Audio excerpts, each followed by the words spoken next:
Welcome to our channel. If you want to cancel your AirPods Pro subscription, follow these step-by-step instructions to ensure your account is properly managed and no further charges occur.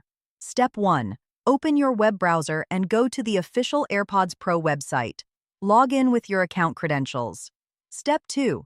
Click on your profile icon in the top right corner and select Account or Membership from the drop-down menu. Step 3.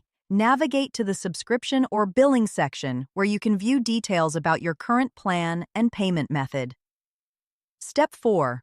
Look for the option labeled Cancel Membership or Cancel Subscription and click on it to start the cancellation process. Step 5. The system may ask you to provide a reason for canceling. Select an option or skip if it's optional. Step 6. Follow all on-screen prompts to confirm the cancellation. Note that your subscription may remain active until the end of the current billing period. Step 7. Check your email for a confirmation message verifying that your subscription has been canceled. Keep this email for reference. Step 8. Log back into your account to confirm that your subscription status shows as canceled or inactive. Don't forget to like this video and subscribe to our channel.